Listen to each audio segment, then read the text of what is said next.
falar uma coisa. Primeira vez que estou te vendo, nem na televisão eu tinha te visto. Boa. Entendeu? Você comunica bem. Oh, Apesar deste defeito de ser torcedor do Flamengo, entendeu? Isso é bom de microfone. Agora, você quer fazer com que a Anhanguera adquira mais uns 5 milhões de alunos?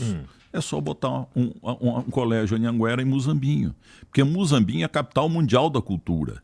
Tanto é que quando eu comecei lá, um serviço de alto-falante, aí o nosso slogan na Rádio Continental, que hoje mora no céu, era assim: Rádio Continental de Muzambinho, falando para a cidade e cochichando para as roças. Porra, animal, cara. Foi aí que eu comecei, graças a Benedito Dino, que está no céu. Tu tinha o quê? Uns 16 anos? 16, 17.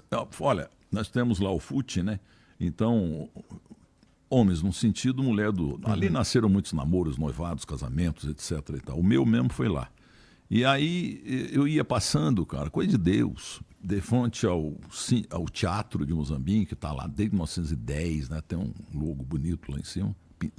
E aí eu ia passando com 2 amigos, Deto do Correio e João Batista Benetti, o popular João Mula. Aí, quando eu ia passando naquele...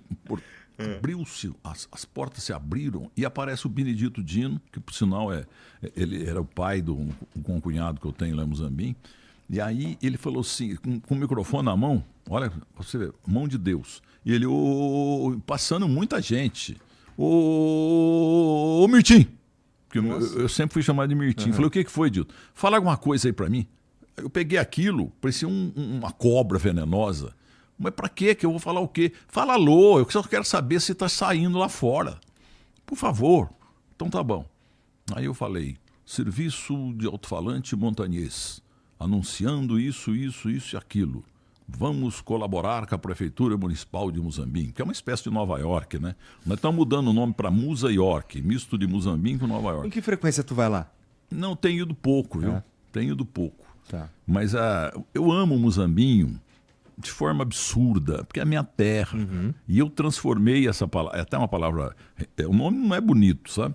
Mas a verdade é que o Brasil inteiro conhece Muzambinho, porque eu estou falando há 300 milhões de anos. Tá mesmo. Entendeu? E Muzambinho é a capital da cultura. A gente goleia Guaxupé, Monte Belo, Pouso Alegre, Belo Horizonte, não tem a cultura de Muzambinho. Não duvido. Eu vou te falar, eu sou muito bairrista. Tá certo. Se você não defender Muzambinho, quem defenderá? E eu fui criado por uma tia-mãe, Antônia Carlos Fernandes, que está no céu, porque meu pai tinha morrido, tinha 8 anos, e ela era professora de português, a letra mais linda do mundo, ela está no céu. Aliás, eu perdi todas as mulheres da minha vida. As minhas 2 avós, a minha mãe, a minha Lenícia, minha esposa, única esposa, noiva e namorada. E também a tia Antônia, uma santa, Antônia Carlos Fernandes. Eu perdi as mulheres da minha vida, entendeu? Mas estão aí tocando a bola. Pois é. E sempre perseguindo o Flamengo. Tu tá nessa, porque adianta provocar o canto do Rio? Não adianta. Tem que provocar o Flamengo. Tem que provocar o Flamengo e o Corinthians. Agora, falando sério, lá do teu Rio de Janeiro, sabe qual é o time que eu mais gosto lá? América. Além do América, o Bangu. Bangu é fofinho. Mas o Bangu... O Bangu Atlético Clube. Tu gostava do Bangu na época do Castor? É isso. Entendeu? O Castor, bicheiro, não sei o quê, mas eu gostava do Bangu. Tu gostava quando o Castor entrava no campo? E o Bangu cansou de ser roubado pelos grandes de lá, viu? Tá bom. Eu lembro que o Castor tinha a mesma opinião, né? Ele entrava no campo atrás do juiz. E com um revólver aqui, ó, parecia o velho oeste americano. Pois é, aquilo ali era tenso, né?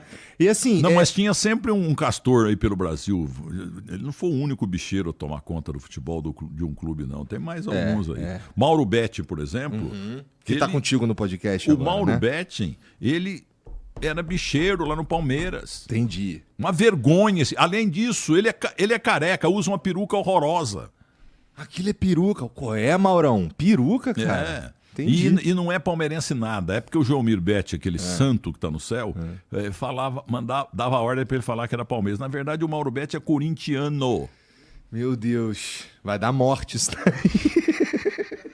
Olha, Olha, nós estamos falando de gente ruim, mas o Mauro Betti é um tremendo de um bom caráter. Mauro Betti não existe, apesar daquela peruca horrorosa. Eu já tive a oportunidade de trocar uma ideia com ele 2 vezes, cara. E realmente, é um cara que, além de muito repertório, é muito eficiente ao entregar a mensagem também. Então, assim, as conversas são sempre muito longas e muito ricas quando o Mauro vem aqui. E tu tá fazendo um programa com ele agora, né? Mas eu não gosto dele, sabe? Entendi, é que não tem jeito, Que né? pecado falar isso. O Mauro Betting, ele é o cara mais amado da crônica esportiva e de todas as torcidas.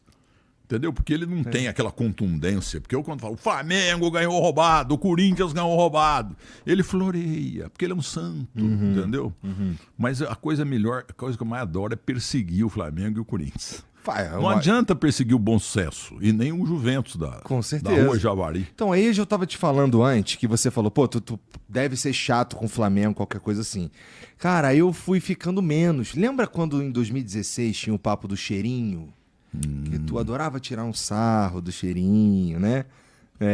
Então, pra mim era incrível, porque até então eu tava lutando pra não cair todo ano. Todo ano o João Santana vinha salvar nós, pô. Não, mas o Flamengo andou não caindo porque deram um trejeito lá.